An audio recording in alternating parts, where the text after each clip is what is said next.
자, 이 시간 함께 보실 말씀은요, 요한계시록 2장 1절에서 7절까지 말씀을 보겠습니다. 요한계시록 2장 1절에서 7절까지 말씀을 보겠습니다.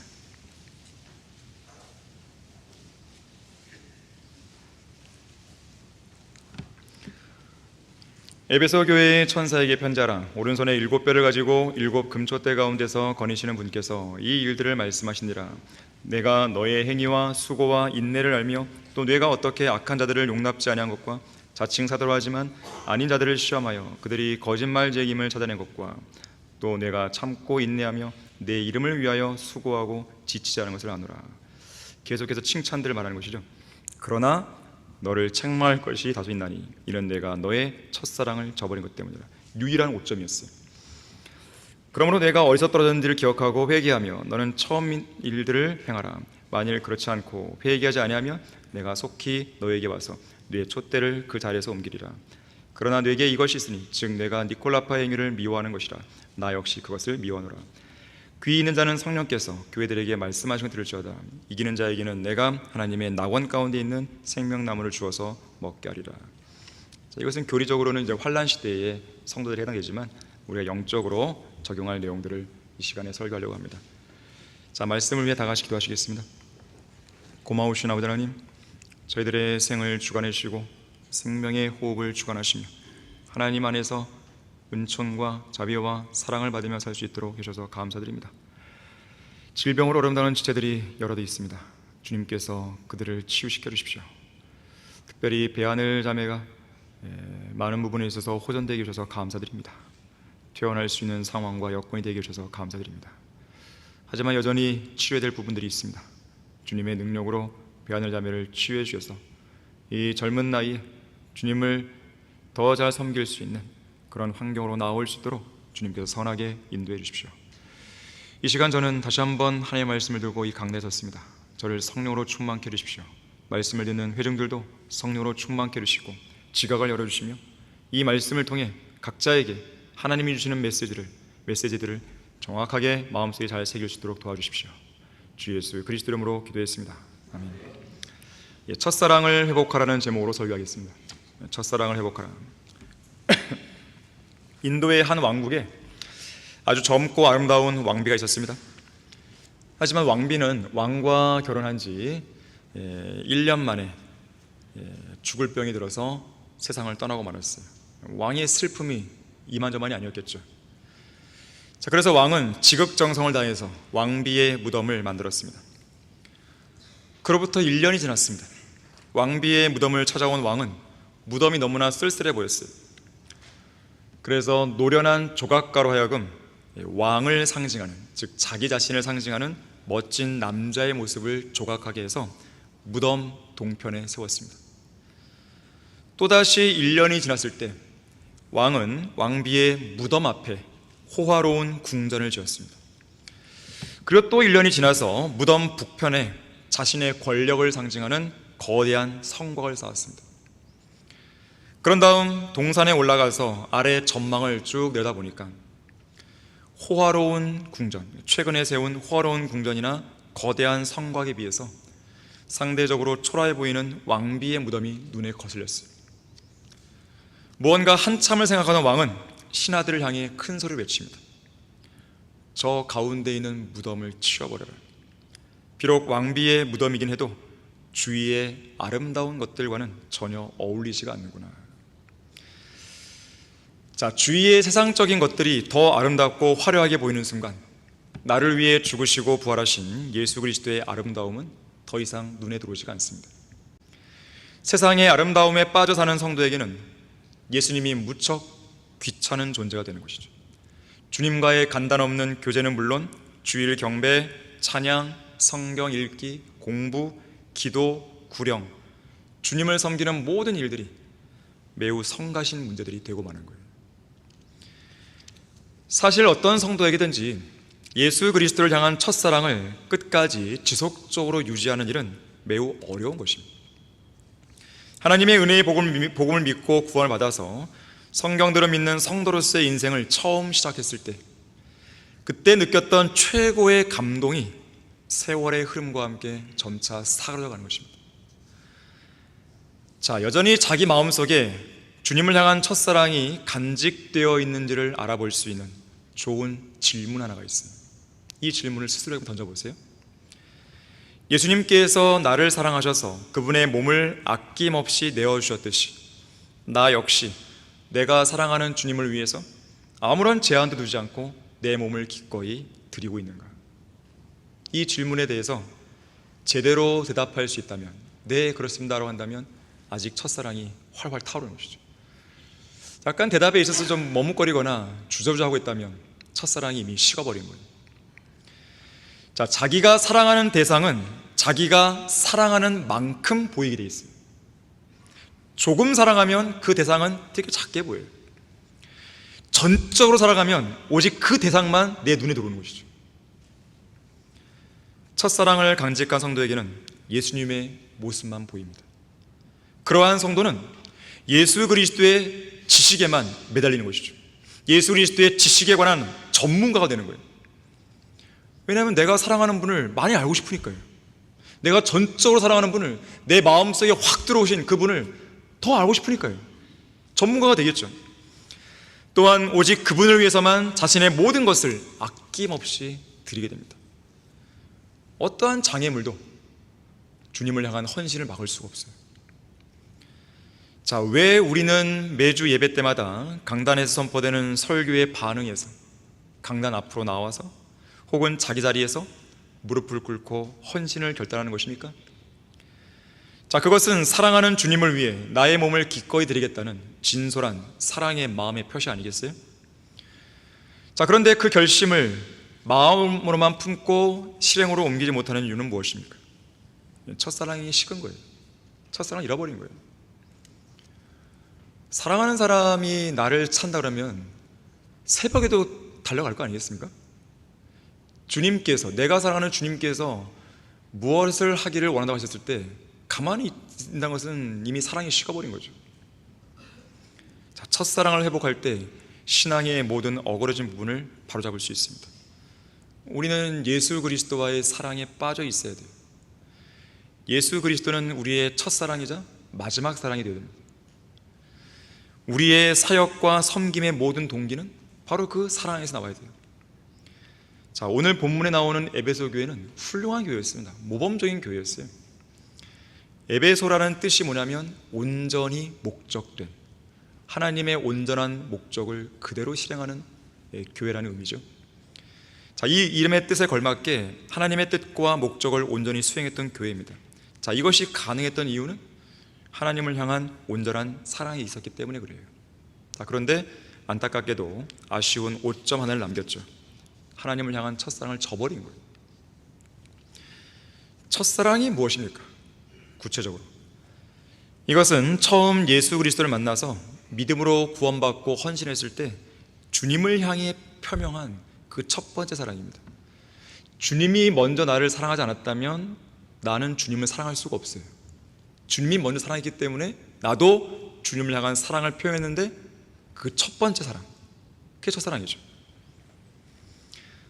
주님과의 첫사랑을 처음으로 강렬하게 느끼고 마음속에 소중히 간직하기 시작했을 때, 또는 성경대로 믿는 사람으로서의 의미 있는 인생을 처음 시작한 바로 그때 성도들은 감정적으로나 영적으로나 그야말로 최고의 경험을 하는 것이 날아갈 것 같은 것이죠. 뭐라도 다 할 수 있을 것 같죠. 자, 그리스도인은 이러한 첫사랑을 저버리지 말고 계속 유지해야 되는데요, 대부분의 경우에 있어서 첫사랑을 저버리게 되는 이유가 뭐냐면 진리의 성경인 하나님의 말씀들을 사랑하지 않을 때, 그 사랑이 식을 때 시작됩니다. 왜냐하면 예수님께서 말씀하셨잖아요. 나의 계명들을 가지고 그것들을 지키는 사람은 나를 사랑하는 사람이라고 했어요. 그러니까 말씀을 지키지 않게 되면 그 사랑이 식기 시작하는 거예요.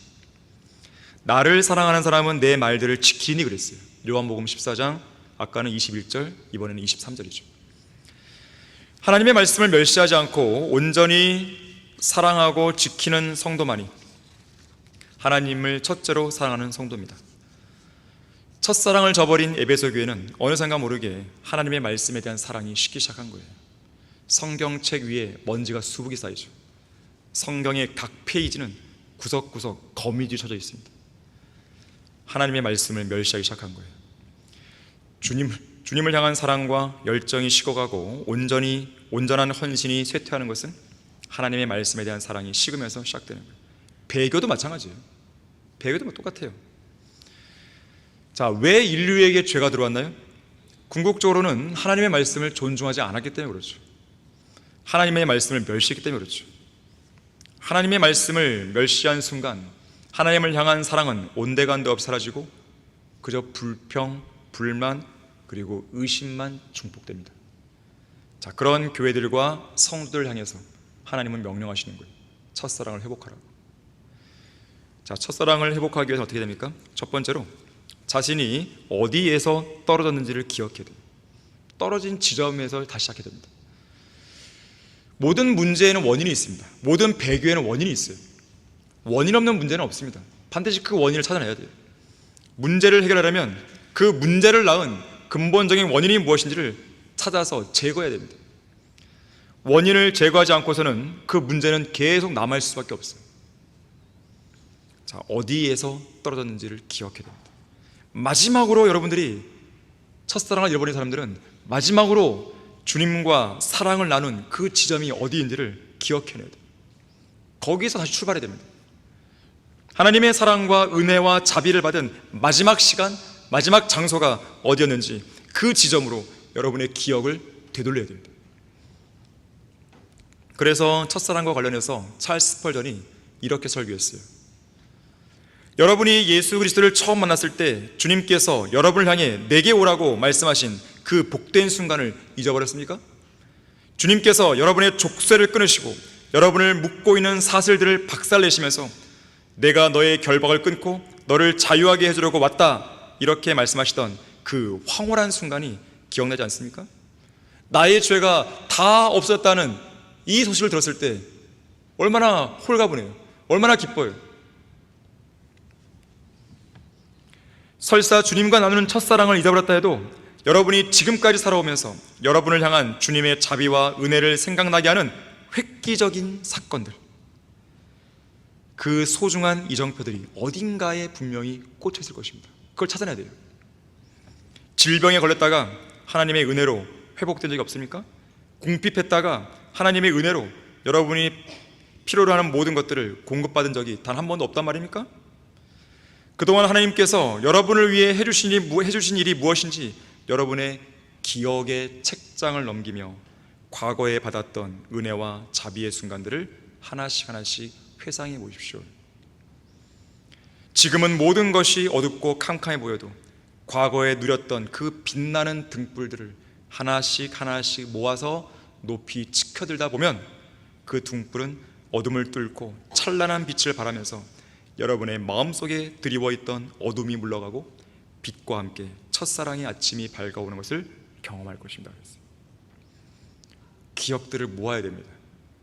부정적인 기억들이 아니라 하나님께서 나의 기도에 응답해 주신 기억들, 나를 구원해 주신 기억들.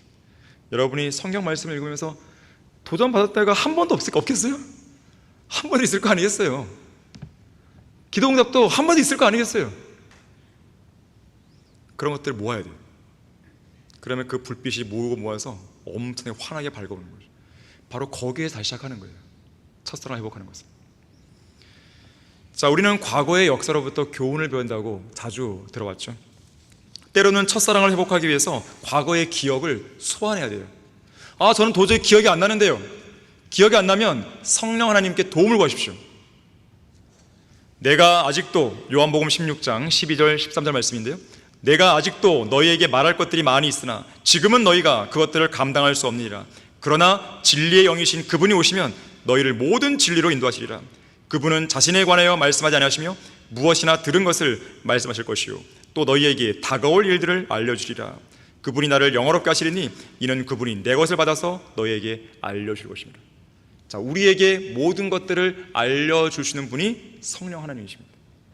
자, 여러분이 잊어버렸던, 과거에 좋았던, 과거에 내가 도전받고 마음이 뜨거워졌던, 정말 그야말로 주님 안에서 황홀감을 느꼈었던 그 순간들이 기억이 안 난다. 성령 하나님께 기도하는 거죠. 성령 하나님의 도움을 구하는 것이죠. 성령 하나님이 그 안에 있는 성도는요, 마치 완전한 기억장치 하나가 들어있는 거예요. 일종의 컴퓨터 한 대가 내장되어 있는 거예요. 지금은 깜빡깜빡 하더라도 성령 하나님의 도움으로 탁 생각나는 것이죠. 물론 우리는 과거의 역사에 얽매여 있을 필요는 없습니다. 과거에 얽매여 있는 사람만큼 어리석은 사람들 없어요. 과거에 얽매여서 어떻게 하겠다는 거예요? 방법이 없잖아요. 그런데 교훈을 얻기 위해서는 과거를 기억할 필요가 있어요. 이스라엘 백성의 큰 문제 중 하나가 뭐였냐면 40년간의 광야 생활의 그 실패 역사는요, 그들이 기억하지 못했기 때문에 벌어진 결과였어요. 40년간의 실패 역사는 기억하지 못했어요. 뭘 기억하지 못한 것인가? 신명기 5장 15절에 따르면 그들이 이집트 땅에서 종이었던 것과 하나님께서 전능하신 손과 표심팔로 아무것도 아닌 그들을 인도하여 내신 것, 이걸 기억 못한 거예요. 여러분이 과거에 죄인이었다는 것과 예수 그리스도의 보혈을 통해 여러분이 구원받았다는 이 사실을 잊어버리는 것이죠. 신명기 7장 18절에 따르면 당대 최강이었던 파라오와 온 이집트에 내리신 하나님의 심판과 재앙들을 기억하지 못한 거예요. 이들은 이집트와 홍해를 건넌 사건을 통해서 그들의 눈으로 직접 목도했던 큰 시험들과 표적들과 이적들과 위대하신 하나님의 능력을 기억하지 못한 거예요. 여러분이 위기에 처했을 때 하나님께서 어떻게 강력한 능력으로 여러분을 도와주셨는지, 피할 길을 마련해 주셨는지, 이걸 잊어버리는 거예요. 그냥 결국 이스라엘 백성은 그들을 인도하신 하나님 자체를 잊어버리는 것이죠. 한편 광야 생활의 40년의 종지부를 찍으면서 이제 이스라엘의 옛날 세대들이 다 죽고, 대부분 죽고 새로운 세대들이 일어났을 때, 그 새로운 세대들이 카나안 땅 입성을 앞둔 그 상황에서 하나님께서는 그들에게 역시 기억하라는 명령을 주십니다. 우리 다 같이 신명기 8장 3절에 보겠습니다. 자, 이스라엘의 옛 세대들은, 출애굽 세대들은 기억하지 못했기 때문에 실패했어요. 자, 이제 새로운 세대, 카나안 땅 입성을 앞둔 새로운 세대가 일어났는데, 자, 그들에게는 하나님께서 기억하라고 명령하시는 거예요. 자, 신명기 8장 3절에서요. 주께서는 너를 겸손하게 하시고 너를 배고프게 하셨으며 너도 모르고 네 조상도 모르는 만나로 너를 먹이셨으니 이는 사람이 빵으로만 사는 것이 아니요 주의 입에서 나오는 모든 말씀을 너로 알게 하려 하심이더라. 이 40년 동안에 내 옷이 낡아해지지 아니하였고 내 발이 부어오르지 아니하였느니라. 너는 사람이 자기 아들을 징계하는 것 같이 주 너희 하나님께서도 너를 징계하시는 것을 내 마음속에 생각할지니라. 그러므로 너는 주 너희 하나님의 계명들을 지켜 그분의 길에서 행하고 그분을 두려워하라. 거기 2절 보시면요, 주 너희 하나님께서 이 40년 동안 광야에서 너를 인도하셨던 모든 길을 너는 기억하라. 이는 너를 겸손하게 하시고 시험하사 내가 주의 계명들을 지키는지 그렇지 않은지 내 마음속의 것을 알려 하십니다. 기억하라. 그들은 그들을 인도하셨던 모든 길, 하나님이 인도하신 모든 길, 다시 말하자면 그들이 어떻게 홍해를 건넜고 어떻게 광야를 거쳐왔고 어떻게 하나님께서 그들을 징계했고 또 어떻게 그들을 지키고 보호해 주셨는지 기억해야 되는 거예요. 그들이 지나왔던 각 지역에서 실제로 어떤 일들, 어떤 전쟁이 벌어졌는지, 또 그런 가운데 어떤 교훈들을 얻었는지, 또 어떻게 그들을 위해 하나님께서 역사했는지 기억해야 하는 것이죠. 그 모든 길을 기억하는 거예요. 심지어 그들은 광야에서 무엇 때문에 하나님이 진노하시고 분노했는지, 무엇 때문에 화를 냈는지, 징계했는지 그걸 기억해야 돼요. 거기 신명기 9장 7절 보십니다. 내가 광야에서 어떻게 주 너희 하나님을 진노케 하였는지 기억하고 잊지 말지니 내가 이집트 땅을 출발한 날부터 너희가 이곳에 오기까지 너희는 죽게 거역해 왔느니라. 왜 하나님이 진노하시냐 이거예요. 그걸 기억하면 다시는 그 일을 안 할 거 아니겠어요.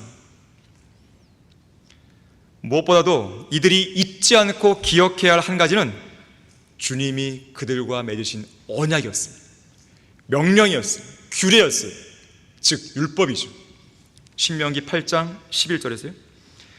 오늘 내게 명령하는 주의 계명들과 명령들과 규례들을 지키지 않으므로 주 너희 하나님을 잊지 않도록 주의하라 그랬어요. 자, 이런 기억에 관한 명령은 너무나 중요해서 신명기에서는요, 기억하라는 말씀, 잊지 말라는 말씀이 계속 반복됩니다. 기억하라, 기억하라. 잊지 말라, 잊지 말라. 사실 인간의 기억에는 한계가 있죠. 매일 매 순간을 하나도 빠짐없이 다 기억할 수는 없습니다. 그러나 인생의 중요한 길목마다 우리가 잘 기억할 수 있도록 하나님은 그분이 우리 각자를 어떻게 인도해 오셨는지에 관한 중요한 이정표들을 꽂아 놓으신 거예요. 그래서 여러분들이 기도 응답은 기록해 둘 필요가 있는 거예요. 기도 응답은 하나의 기록 아니에요. 하나의 이정표죠. 아, 하나님이 이렇게 응답해 줬지. 기억할 수 있는 어떤 이정표가 되는 거예요. 또 여러분들이 말씀을 읽고 묵상할 때 깨달은 것들을 성경 여백에 적어놓든지 따로 메모해 두든지 하셔야 돼요. 그래서 사실 꺼내보는 거죠. 하나의 이정표죠. 필요하다면 구령일치도 여러분 스스로도 적어보는 거예요. 내가 언제 어떻게 구령했는지. 럭커 목사님의 자서전 중 하나인 20세기 순회 설교자 회고록 보십시오. 그 책은 저는 3번 읽었거든요. 읽을 때마다 너무 좋아요. 읽을 때마다 살아있는 간증이에요. 살아있는 간증. 이렇게 살아야 되는데, 원래 그 책이요, 우리 교회가 시작되기 전에 나왔었어요. 예향이라는 출판사에서 어떻게 그걸 발견했던 거죠. 책 제목이 뭐였냐면 우리는 이런 목사님을 원합니다. 그 책이 나왔었어요. 제가 옛날에 종로서적 한번 봤었어요. 내용이 똑같아요. 비슷해요. 그 내용이었어요. 근데 우리 제대로 된 책이 나온 것이죠. 지금은 하나의 이정표예요. 여러분이 스스로 구령일처 적어놓은 거 꺼내보면서 이때 하나님께서 이렇게 해주셨지. 제가 순회설교를 다녀오면서 일부러 순회설교와 연관된 설교를 하는 목적이 있어요. 살아있는 하나의 이정표죠. 살아있는 간증이죠. 여러분도 그것을 만드셔야 돼요. 신약 교회사를 여러분 스스로 써내려가야 됩니다. 저도 쓰지만 또 이 교회도 계속 써내려가지만 여러분 개인적으로도 하나님께서 나에게 어떻게 하셨는지, 어떻게 놀랍게 인도하셨고 역사하셨는지 무언가 후대에 할 말이 있어야 할 거 아니겠어요? 저 하나를 갔는데 다른 사람들은 다 하나님을 찬양합니다. 주님 이렇게 해주셔서 감사합니다. 저렇게 해서 감사합니다. 근데 여러분 자신 혼자서 그냥 입 딱 다물고 있고 저는 그냥 감사합니다. 이러면 안 되죠. 할 말이 많아야 돼요. 시간이 부족해야 됩니다. 첫사랑을 회복하기 위해서 어떻게 됩니까? 두 번째로 진정한 회개를 이루어야 돼요. 우리가 아까 5절에서 그러므로 내가 어디서 떨어졌는지를 기억하고, 이게 첫 번째죠. 그리고 회개하며 두 번째죠. 회개는 돌아서는 거예요. 어떤 것에 대해서 마음과 생각을 바꾸는 거예요. 그런데 마음만 바꾸면 안 됩니다. 행동도 함께 바꿔야 돼요. 참된 회개는 행동의 변화에 있습니다. 그런데 마음이 제대로 바뀌었으면요, 행동이 안 바뀔 수가 없어요. 행동이 안 바뀌는 이유는 마음이 제대로 안 바뀐 거예요. 바뀌다 만 거죠. 혹은 거의 바뀌다 만 거죠. 우리가 이번 2주간의 수련회를 통해서 거의 그리스도인이 너무 많았어요. 거의. 그래서 그게 무슨 의미가 있어요? 구원 안 받은 거죠. 저 하나라 문에 10m 떨어진 사람과 100m 떨어진 사람과 1000m 떨어진 사람과 무슨 차이가 있을까요? 차이가 없어요. 다 하늘나라에 못 들어온 거죠. 똑같죠. 마태복음 21장에 보게 되면 첫째 아들과 둘째 아들이 나오는데, 아버지가 이제 포도원에 가서 일하라 하잖아요. 첫째 아들이 어떻게 합니까? 처음에는 포도밭에 가서 일하라는 명령에 안 가겠다고 했어요. 하지만 나중에 뉘우치고 회개한 거죠. 뉘우치고 가죠. 몸이 간 거예요. 즉 마음을 바꾸는 것은 물론 직접 포도밭으로 가서 일한 것이죠. 이것이 회개입니다. 누가복음 15장에도 탕자의 비유가 나오죠. 처음에는 모든 재산을 탕진하고 방탕하게 살았어요. 작은 아들이 뒤늦게 자신의 잘못을 깨달았죠. 그리고 아버지 집으로 돌아간다고 생각했습니다. 거기서 멈췄으면 회개가 안 이루어진 것이에요. 하지만 작은 아들은 실제로 가죠. 이게 바로 회개예요. 회개의 모범입니다. 러크만 목사님은 하나님을 떠나는 것이 죄의 진정한 본질이고 하나님께로 돌아가는 것이 진정한 회개의 진실한 결과라고 했어요. 하나님을 떠나는 건 죄예요. 돌아오는 건 회개입니다. 마틴 루터는 자기가 진실로 후회하고 뉘우친 그 행동을 다시는 되풀이하지 않는 것, 이것이 바로 진정한 회개입니다. 여러분에게 진정한 회개가 이루어지고 하나님께서 싫어하시는 것을 여러분이 당장 중단하는 순간 기도 응답이 잘 됩니다. 다 되는 거예요. 기도 응답이. 결국은 기도 응답이 안 되는 가장 근본 원인은 죄예요. 무언가 하나님이 싫어하는 걸 계속 붙들고 있는 거예요. 자, 하나님은 질투하신 하나님입니다. 하나님께서 목적하신 것, 즉 저 성도가 저것만큼은 포기하고 이것까지도 내려놓았으면 좋겠는데 그런 게 있단 말이에요. 하나님은 그 목적을 이룰 때까지 그 성도를 계속 다루시는 거예요. 그것까지 포기하셔야 돼요. 때로는 이런 생각이 들 수 있어요. 이것까지 포기하란 말이야? 맞아요. 포기하라는 거예요. 그러면 그 이후의 삶은 그 전의 삶과 또 달라집니다. 그러면서 우리는 성화된 삶을 살아가는 것이고, 그러면서 우리가 성장해 가는 거예요. 이 정도의 분량에서 처음에는 이 전체가 하나님이 싫어하는 거였어요. 근데 이것이 줄어드는 거예요. 계속 줄어들고 하나님께서 좋아하시는 게 늘어나는 거죠. 이 과정이에요. 결국 이 싸움입니다. 이 싸움 속에서 여러분의 기도의 응답이나 여러분의 믿음의 성장이나 아니면 소망의 확고함이나 또 인생의 진로나 이런 것들이 확 달릴 수 있는 거예요. 그렇다면 우리는 무엇을 회개해야 될까요? 하나님께서 여러분 안에 일깨워 주시는 모든 것들을 회개하십시오. 작은 거 하나라도 회개하십시오. 왜냐하면 그거를 하나님께서 일깨워 주셨다는 것은 그것까지 포기하라는 거예요. 자꾸 여러분의 어떤 믿음의 수준에서 걸러내지 마세요. 걸러내니까 어떤 것들은 회개가 되고 어떤 건 회개가 안 돼요. 그러니까 기도 응답이 원하지가 않죠. 생활의 환경들이 원하지가 않은 거예요. 계속 꼬이거나 되는 것 같다가 또 안 되고 막 이런단 말이에요. 우왕좌왕하는 것이죠. 하지만 확실한 회개를 해보세요. 일사천리입니다. 그냥. 물론 하나님의 어떤 목적 속에서 진리를 위한 고난과 박해가 있을 수 있죠. 그건 별도로 두고요. 그것이 아닌 한 대부분의 문제는 죄에 있습니다. 결국에는 작은 것이든 큰 것이든 모든 죄들을 자백하고 완전히 돌이켜서 새로운 삶으로 나아가기를 하나님은 원하시는 거예요. 정말 그렇습니다. 질투하시는 하나님의 그 의미를 알아야 돼요. 정말 질투하시는 거예요, 여러분들은. 어떤 사람에게는 질투를 크게 느끼고 어떤 사람은 조금만 느끼는 거죠. 하지만 하나님께서 질투를 아예 안 느끼도록 해야 되는 게 우리의 목적이에요. 그게 첫사랑을 회복한 거죠. 하나님을 첫째로 사랑하지 않은 것 회개하십시오. 지체들을 사랑하지 않은 것 회개하세요. 하나님의 말씀을 사랑하지 않는 것 회개하세요.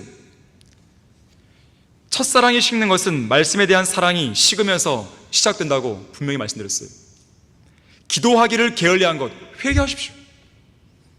여러분이 말씀을 보는 시간은 얼마입니까? 기도하는 시간은 얼마입니까?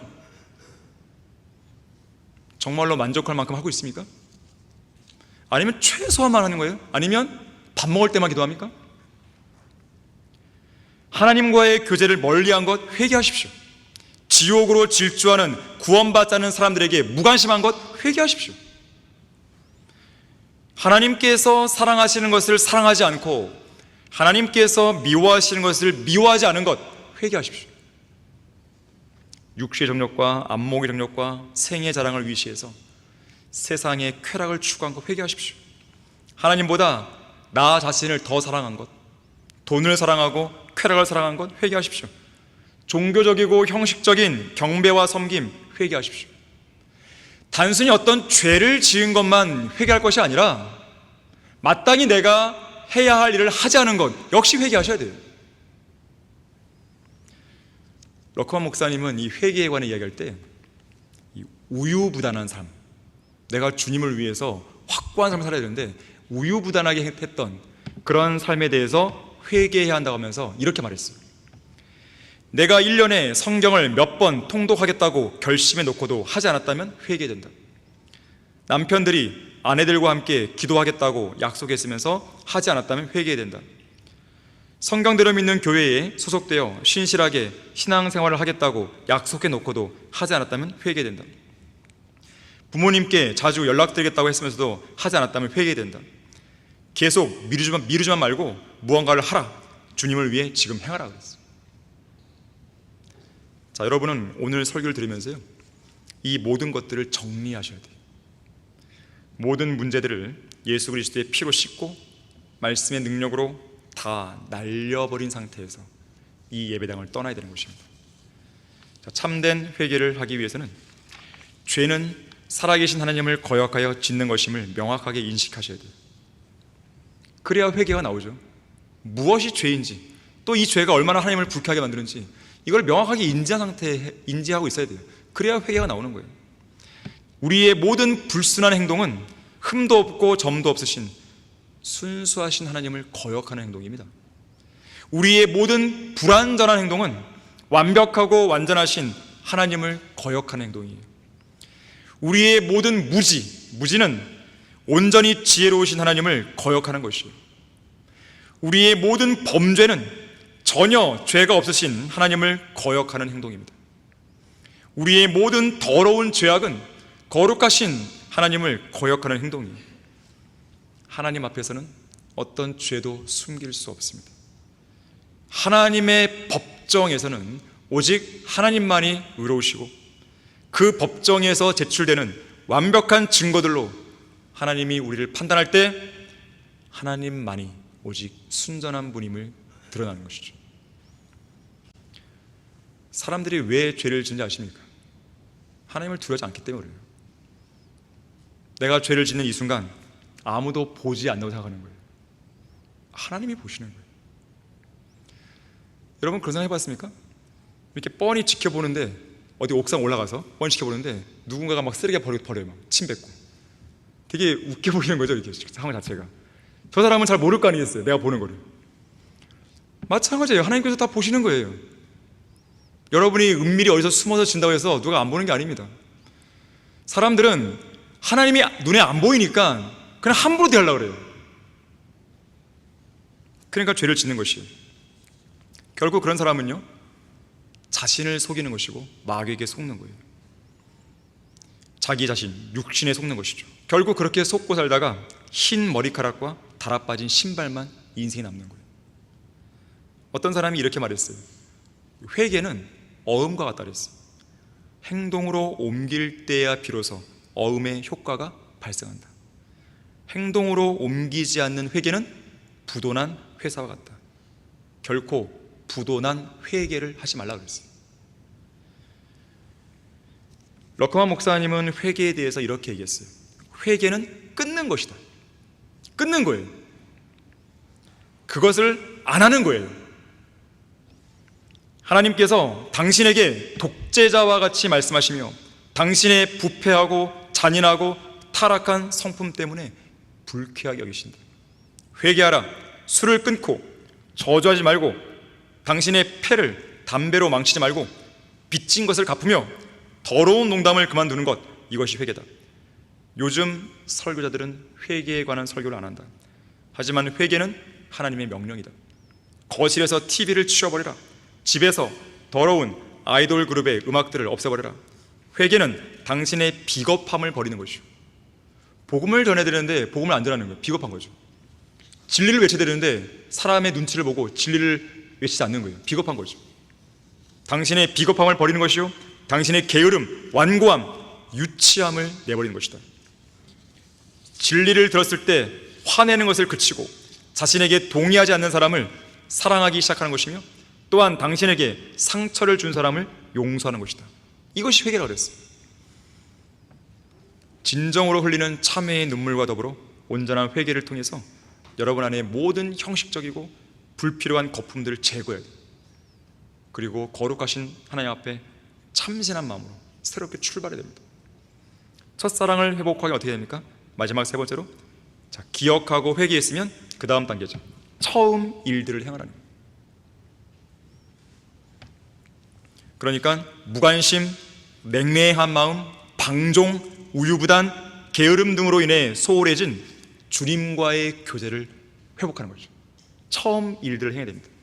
성경을 부지런히 다시 읽고 묵상하고 공부하고 진지하게 기도하고 예수 그리스도의 이름으로 모이는 모임에 꾸준히 참석하고 영과 진료 드리는 경배를 소중히 여기고 적극적으로 하나님을 섬기는 일에 순종해야 되는 거예요.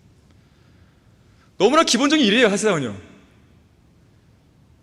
이걸 다시 하는 거예요. 처음 일들을 하되 더 풍성하게, 더 넘치게, 더 잘해야 되는 것이죠. 지금 저는 여러분에게 어려운 얘기를 하는 것이 아니에요. 기본을 해야 되는 거예요. 기본. 자, 이렇게 안 하면 어떻게 되는 것인가? 본문 5절에서 내가 속히 너에게 와서 내 촛대를 그 자리에서 옮긴다 그랬어요. 여기서의 촛대는 그 사람이 갖고 있는, 그 교회가 갖고 있는 어떤 능력이나 영향력을 말합니다. 교회가 세상을 향해 영향력을 미치지 못하면 안 되는 거예요. 복음과 진리를 외침으로써 세상 사람들에게 호령할 수 있어야 되는 것이죠. 그들을 바꿀 수 있는, 변화를 줄 수 있는 그런 견인차 역할을 할 수 있어야 되는 것이죠. 필라델피아 교회 시대는 그런 일들이 많았었죠. 특히 샘 존스 같은 설교자가 설교하면요, 술집이 문을 닫는 거예요. 자, 오늘날에는 그런 정도의 영향력을 발휘할 수는 없어요. 워낙 배교의 시대니까. 하지만 우리가 그에 버금가는, 아니면 그에 준하는 어떤 영향력을 발휘해야 돼요. 복음을 증거하는 것이, 그것이 가장 효과적인 방법이에요. 이성호 목사님은 이렇게 말했어요. 첫사랑을 잃은 교회는 그 빛을 이제 곧 잃게 됩니다. 한때 영화와 번영을 누렸던 큰 성읍 에베소는 오늘날 불빛도 없고 돌무더기나 쌓여있는 폐허의 땅이 되고 말았습니다. 상징적인 내용입니다. 영적 퇴폐를 의미하는 것입니다. 하나님의 일을 소홀히 여기면 첫사랑은 식어집니다. 교회가 예수님의 말씀에 순종하지 않으면 교회가 될 수 없습니다. 저희가 오직 강원도 다닐 때 그런 생각이 드는 거예요. 만약에 이 땅에 있는 8만 개의 교회들이 우리처럼 이렇게 한다면 어떻게 될 것인가? 이 나라가 뒤집어지는 것이죠. 정말 대변형이 일어나는 것이죠. 그래서 저는 아까도 말씀드렸지만, 그렇게 할 수 있는 1,000명의 성경대로 믿는 그리스도인이 있으면 이 나라는 복음화 되는 거예요. 우리가 갔던 것처럼 1,000명의 그리스도인들이 전국을 누비면서 막 하는 거죠. 어떻게 되겠습니까? 정말 이 나라 복음화 되는 거예요. 자, 첫사랑을 회복하기 위해서는 기억하고 회개했으면 처음 일들을 해야 되는 것이죠. 자, 사랑은요, 말이 아니라 실천입니다. 사랑한다면 사랑하는 대상을 향해 반응을 나타내야 되는데, 그 반응은 말이 아니라 행동이에요.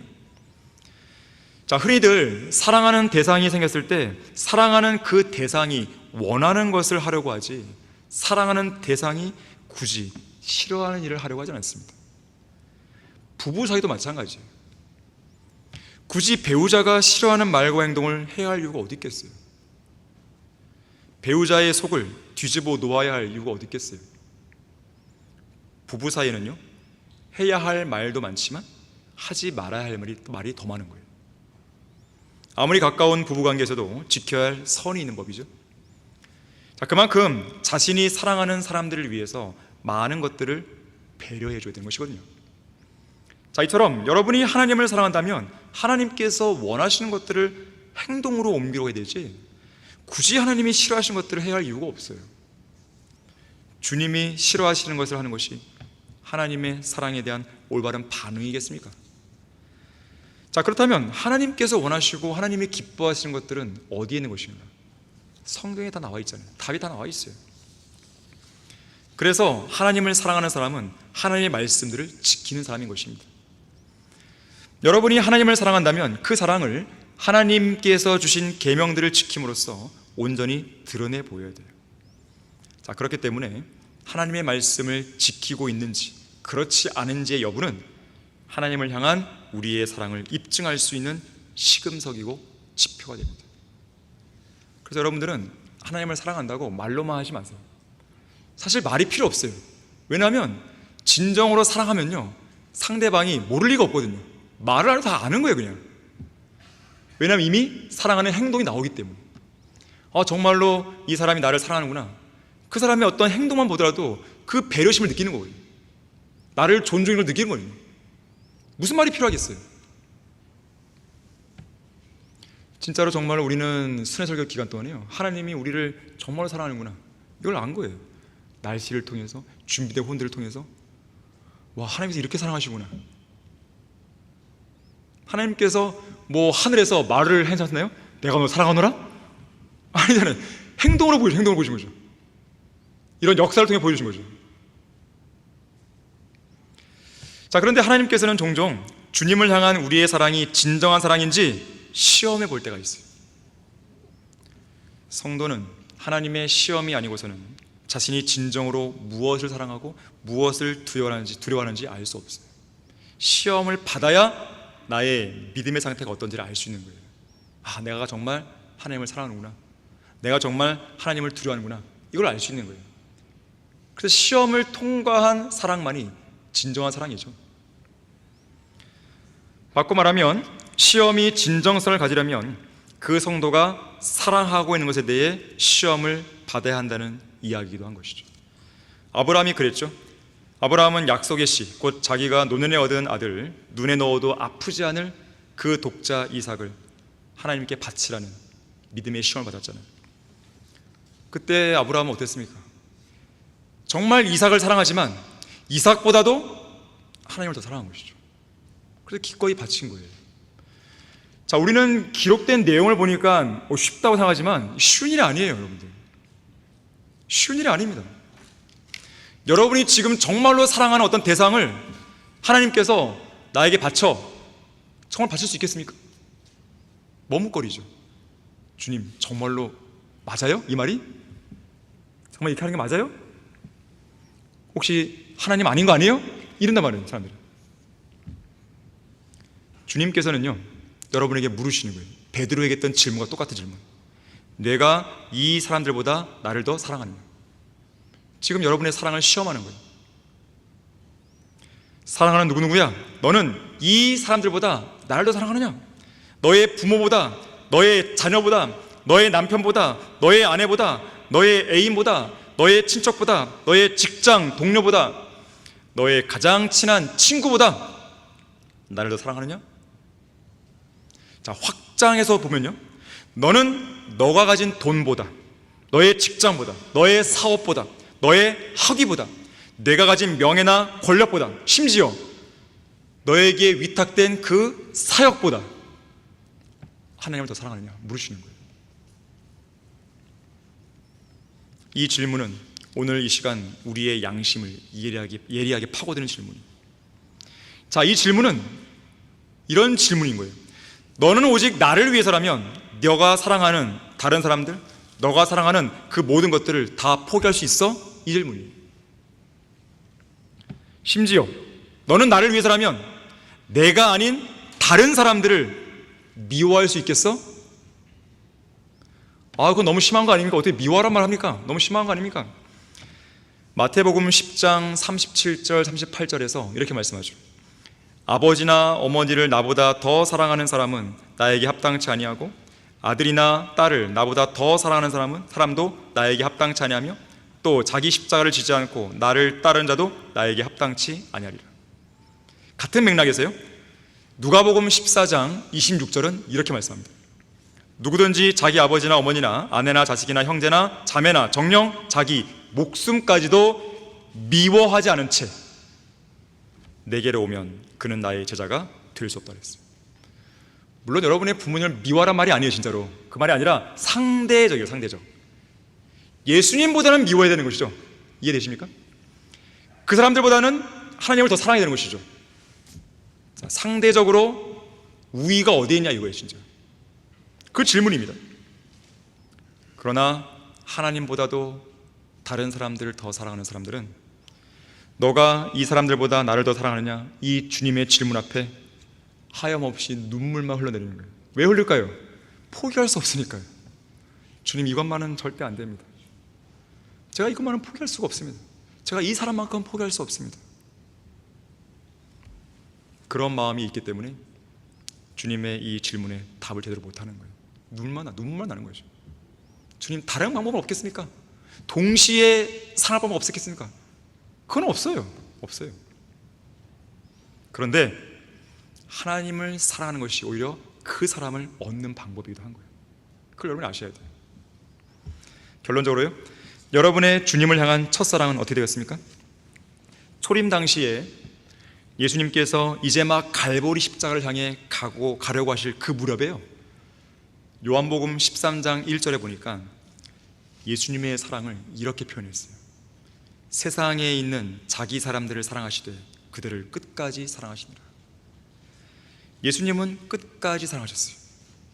주님께서는 그리스도인들이 고집을 꺾고 방황을 끝낼 때까지 사랑하시는 거예요. 주님께서는 우리의 절실한 필요가 다할 때까지 우리를 사랑하시는 거예요. 주님은 우리의 생의 끝, 마지막 순간까지, 무한한 영원까지 우리를 사랑하시는 것이죠. 독일의 아우슈비츠 수용소는 수많은 유대인들이 학살당했던 장소죠.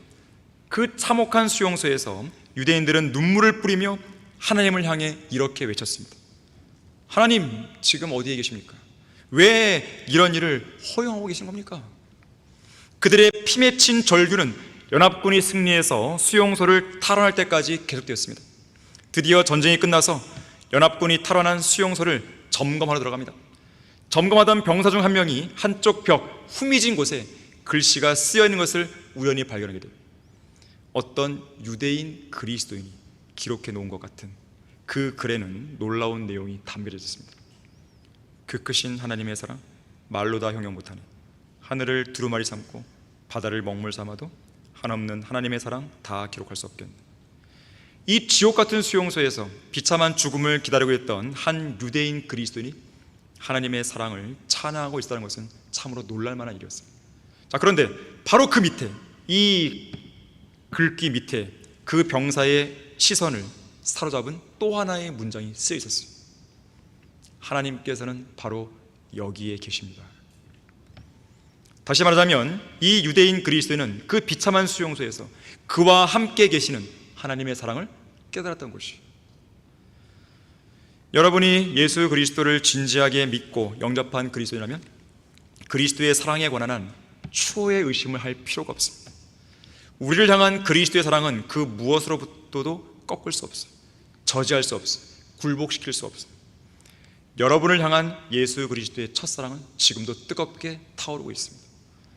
여전히 생생하게 살아있고 활기가 느껴지고 열정적이에요.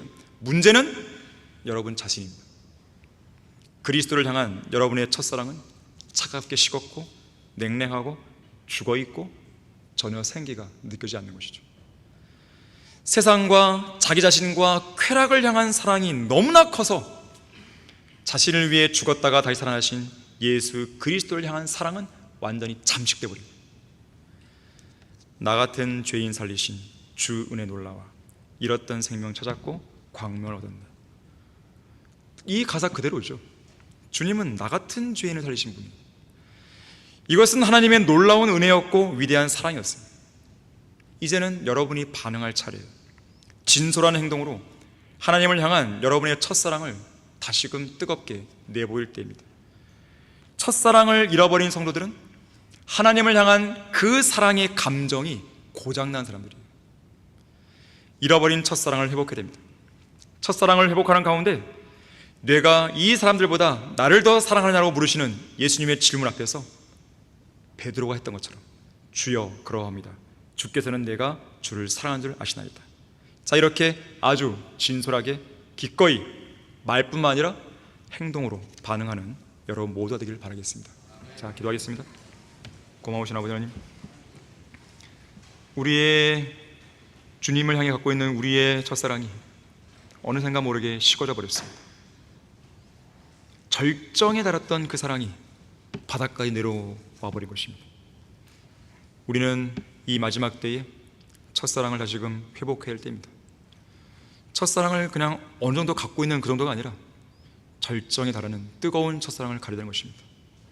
그것만이 우리의 섬김과 우리의 사역과 주님을 위해 일하는 모든 동기들이 올바르게 자리를 잡을 수 있는 것입니다. 자리 잡게 할 수 있는 것입니다.